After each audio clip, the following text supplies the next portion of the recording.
everyone.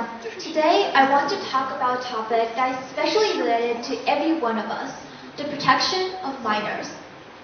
As a teenager, we all know what it's like to be in a phase of discovery and challenges. But that all depends on feeling safe, whether at home, at school, or in all of our surroundings. Unfortunately, for most children, they do not feel safe in their surroundings. And that's where the problem begins. I started to look at this problem by a very special occasion in the last summer break.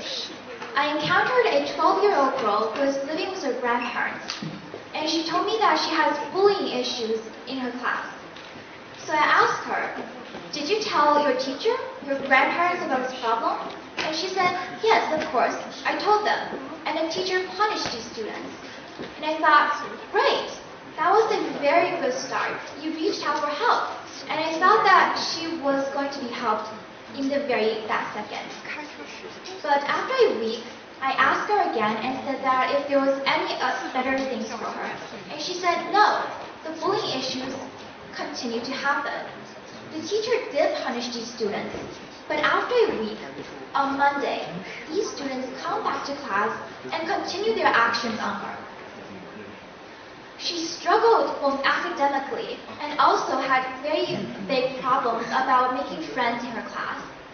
And that's when I realized she was all alone in that situation, with no one being able to help her. You might wonder, why does this really have a matter of instinct? Why is this a very big problem? But we all know, as a minority in society, children lack the ability to protect themselves and rely specifically on other people for protection and support.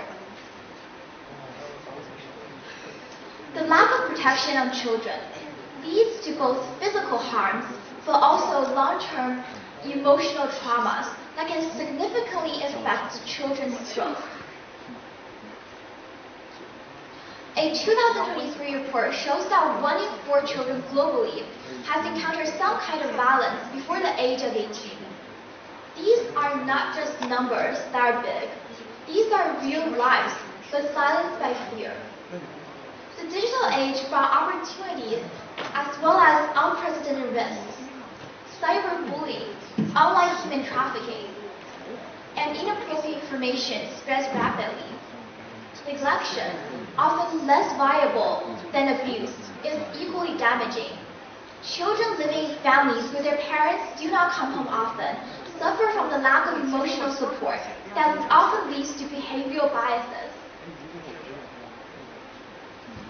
So you might ask, as a high school student, what can we do to change this problem? And why should we care about this problem? And here's why. We are not bystanders of this world. We are a part of this world.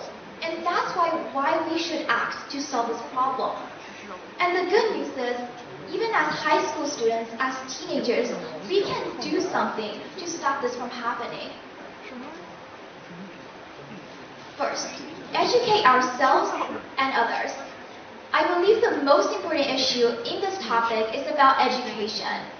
Listen and learn to signs of abuse, neglection, or bullying. Talk to other people. Raise their awareness on this problem. The more people acknowledge this problem, the more the protection of children will be valued. Second, stand up and support the victims. When you encounter a person in life which you know that they have suffered from neglection, abuse, or bullying, please stand up for them. Encourage them to reach out for help. By supporting these victims, you are directly changing someone's lives. And that's all for my speech. Thank you.